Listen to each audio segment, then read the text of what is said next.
Hey everybody, my name's Dan. Today we are back with another Yeswelder video. We're going to take a look at the MIG 250 Pro and I'm going to show you what all this thing can do. So for the sake of transparency, Yeswelder did send me this welder to try out, and they did that because they really liked my MIG 205DS review video that I did, which I will link down in the description. But I want you guys to know that's not going to change what I have to say about this thing, just like it didn't on the plasma cutter video. If there's something I don't like about it, I'm going to tell you. So I want to start with some quick pros and cons of this machine, and probably my favorite feature is the ability to actually set the voltage, like 18.5 volts, whatever. While it does have a synergetic or an auto set mode, you can turn it to manual mode and really dial in your settings. Some welders have like A, B, C, D, or they have a 1 through 10, but you don't really know what voltage you're at. You're just kind of guessing. So having gone through some welding classes, learning about voltages, I find this extremely useful in getting the machine tuned just right for different gauge materials. So moving on, the newest version of this welder has spool gun capability. You can use pretty much any spool gun as long as it has the same Euro connector. Now I'm using the Yeswelder spool gun. They sent it out with the welder. This is what it looks like. It's actually way better than my other spool gun. And this is the Euro connector, so it plugs in place of the MIG gun. Now this does not come with the welder. So if a spool gun's something you want, you do have to purchase this separately. I think it's about 200 bucks. There's probably some on Amazon you can get a lot cheaper, but this one is actually pretty daggone nice. In addition to being able to do a spool gun, you can also stick aluminum wire directly in the machine. You just have to change out the liner with this graphene liner. It's actually pretty easy to change out, and then you can actually feed the aluminum wire straight through your regular MIG gun. Personally, I think I'll just stick with the spool gun rather than swapping all this out though. The next one is versatility. So it is a multi-process machine, so it has a regular MIG, it has the aluminum feed right out of the machine, it has the option for a spool gun, you can run flux core, you can run DC TIG, and you can run stick welder.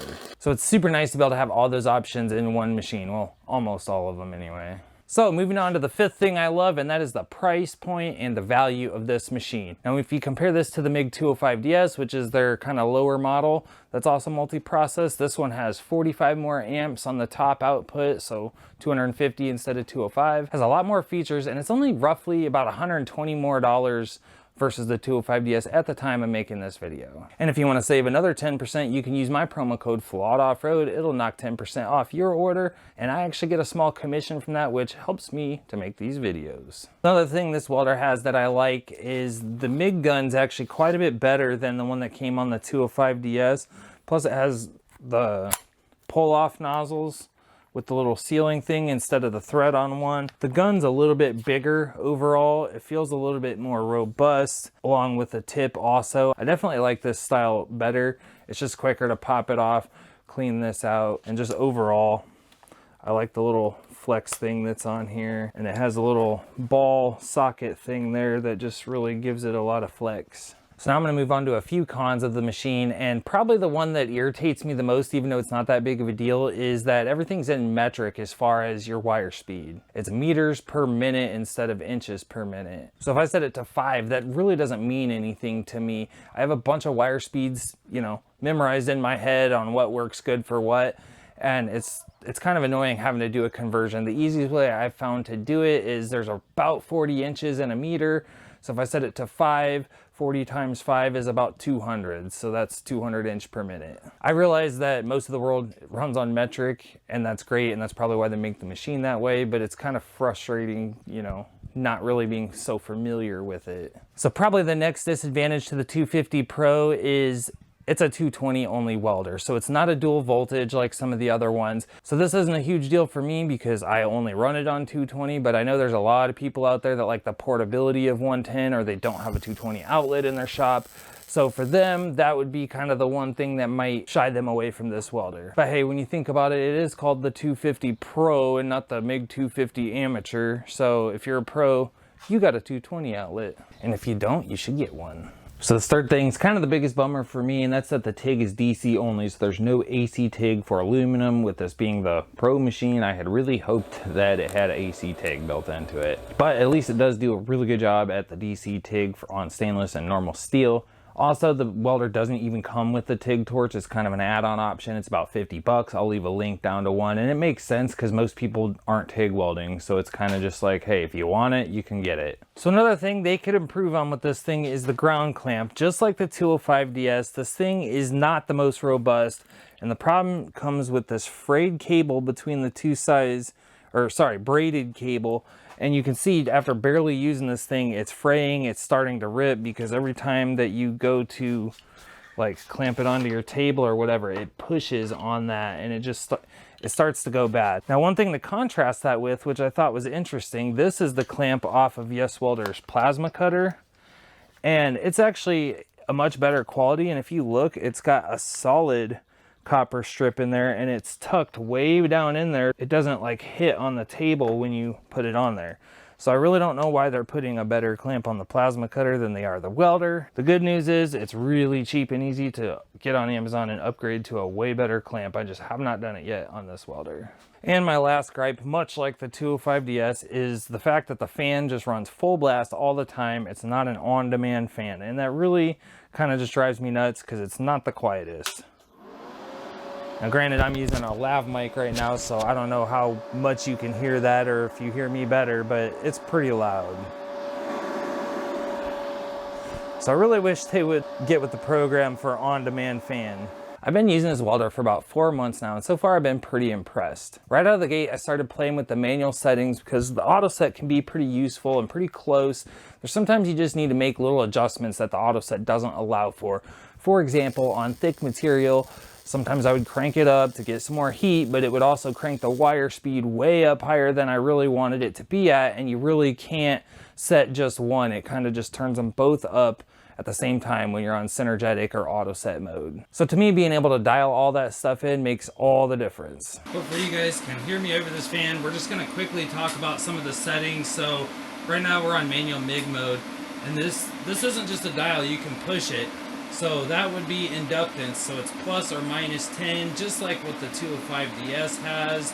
It kind of changes how liquidy your weld pool is. For the most part, I just leave it on 0. Sometimes if I'm doing overhead or something, I'll change it so that it's more of a fast freezing puddle. But if you keep cycling through that, you've got 2-step and 4-step, which, if you don't know what that is, it basically changes how the trigger on the gun reacts. You can push it and let go, and it'll keep welding, and that's 4T, I believe. Or just leave it on 2Ts like normal.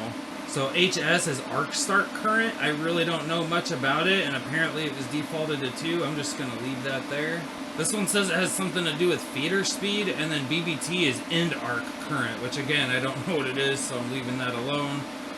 And that's pretty much it for those options. So again, if you're on manual, you push this button here, you can switch between volts and wire speed, and that's all that does. This button just advances your wire. You just push it if you want to feed your wire through. This one, you can change your wire size from 030, 023, or 035. Now on some of the other processes or gases, there's options for bigger, like 045. On this one, you just change your material right here, Flux core, aluminum, 100% CO2, or 7525. And then this one, which is your mode, just changes you from manual to synergetic to stick welding, down to TIG welding, and then back to manual. And that's pretty much it for how to use the control panel on this thing. There may be a few more options hidden in here that I haven't found, but that's all you need to know. So what I want to do now is make a bunch of test welds with all the different settings, and what better place to start with that whole new spool gun feature. So to get the spool gun on here, it's pretty simple. You don't have to fully remove your spool, but you do have to unwind the wire back out of here because you have to take the MIG gun off, and you can't do that with wire running through it. So you pop that off, take the lead from your spool gun. So you just line all those up until it seats in, thread it on. So we don't even need that open. Now right here, I think this is the drive rolls. So there's a little plug right there on the front. It can only go one way, so go ahead and put that in there. And now you are ready to rock, other than we need to get some aluminum wire inside the spool gun. This is pretty simple. It just takes those little 1 or 2 pound spools, you pop it in there, you feed it through. This thing has a drive roller with 2 different sizes, just like the one inside the MIG gun. And this is your tensioner, so you can pop that up. That opens up, you feed the wire through. I gotta see what size I'm on and make sure I've got that right. And then of course you can turn this to add or remove tension. So this thing did come with 2 rollers. The one that was in there is for 030 or 040. You can see the bigger one is down for 035. That screws back on there. You want your wire to spool that way. Don't let go of this because it will unspool and bird nest on you. We're gonna go ahead and feed that through there. You can see it comes out there and you just have to get it into that spring. I'm gonna go ahead and set this in there though. The aluminum wire is really hard to push because it's real fragile. So you just make sure that's seated in the groove. Go ahead and close that, and now it can't spool out of there on us. So the only thing left to do is get my gas hooked up. Now it does feed the gas through the machine. So this thing comes with a pretty long gas hose. So all I did was unscrewed it out of there. And luckily I bought this 2-fitting adapter. This is actually the adapter to my other spool gun, and that one I modified to work on the 205DS. Which, by the way, if you want to do that, check out my channel. It's a lot of work, but you can make it work. So we're just gonna plug this in over here and we'll get welding some aluminum. Or some aluminium. So we're gonna put this back onto manual or synergetic, either one is for MIG, and then we're gonna hit material until AL shows up for aluminum. There we go. So I really have no memory as to what to set the welder to for spool guns, so I just kind of cranked it up hot and we're gonna see what happens.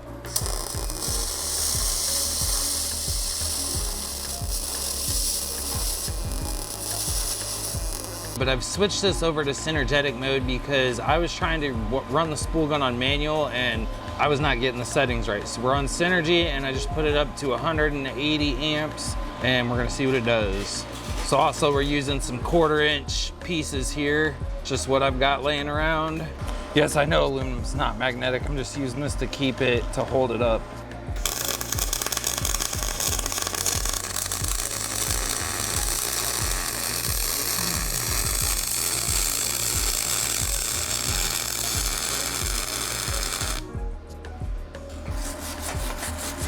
So it feels like that started a little bit cold, and I'm not a very good aluminum welder anyway. So I don't know, it was spattering and spitting, and then right about here it smoothed out and got a lot better, and I think that's just when heat got into it. Now that this is hot, I'll flip it over and run a bead down the back and see what it looks like.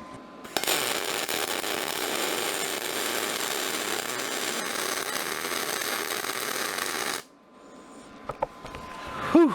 Aluminum's real tricky the way it conducts thermal. It starts too cold and it gets too hot real quick, but there's that. Yeah, I left a crater on the end of it. It didn't melt through at least. We'll run one more right here.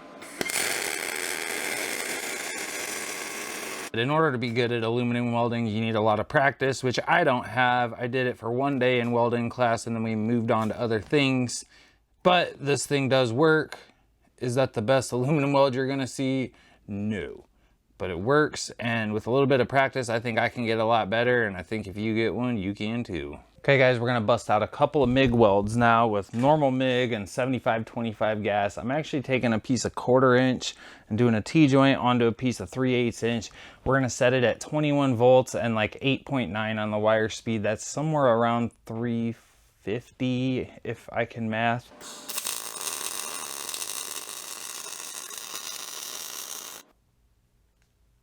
So that's what we ended up with. I did the other side also. It's definitely a good weld. So another cool thing about this welder, it takes 10-pound spools or 2-pound spools. So I'm gonna switch over to Flux core right now, which is on a 2-pound spool. I'll show you that and then we'll run some test welds with that. But I haven't ran Flux core in years, so bear with me.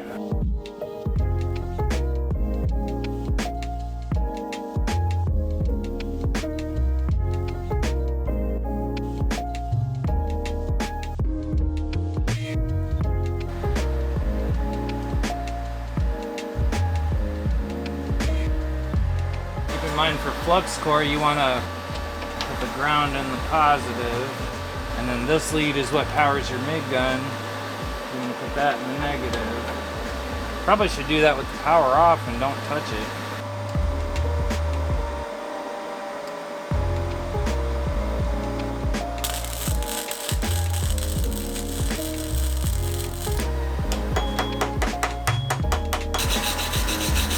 There's some quick and dirty flux core for you. I didn't take a whole lot of time on the setup or prep work or anything.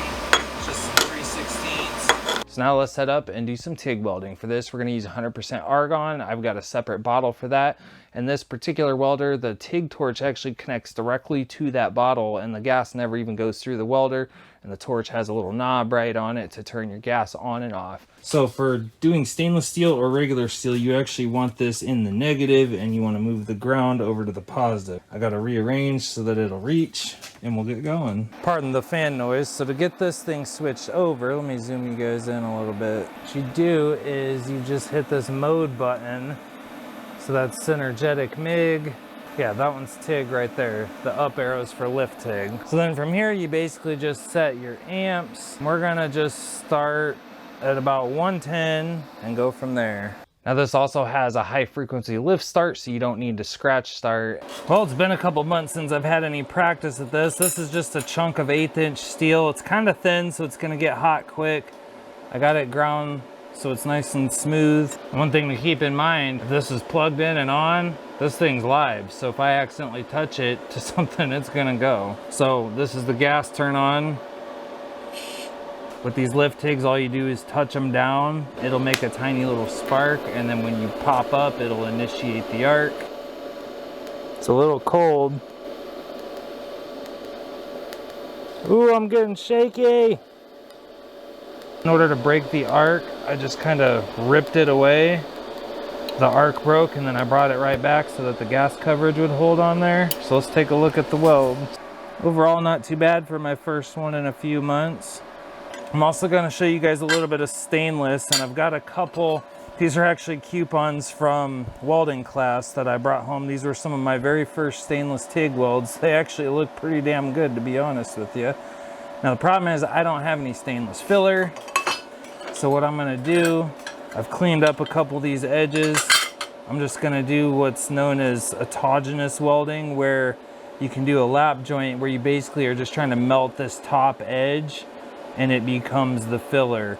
And actually, if you look, this one right here is autogenous, this one's with filler, and you can see a little bit of a difference. Let's see if I can make it happen if I still got it. I actually want to tilt this up quite a bit and actually aim the tip of my electrode right at that edge. And it takes a little bit to get going, but once it gets going, you'll see it flow out, and you just slowly move along.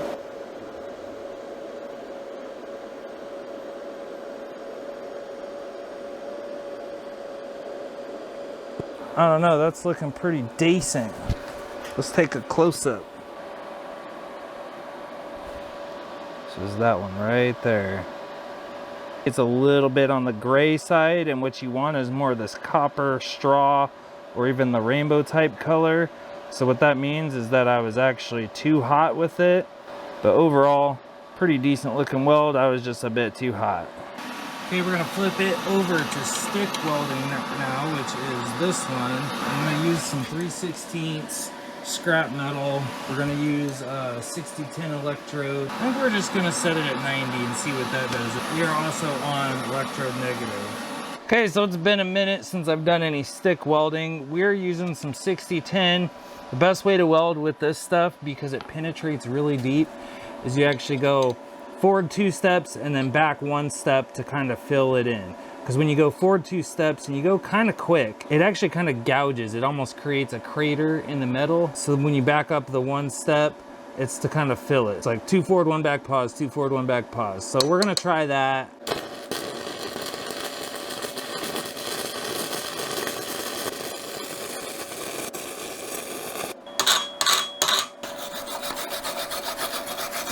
So there's that, there's a 6010. It has a very pronounced ripple pattern. So you can see the old 250 Pro definitely can run some rod. So I'd say not too bad. So yeah guys, overall I think this is a pretty kick-in welder. It does a great job.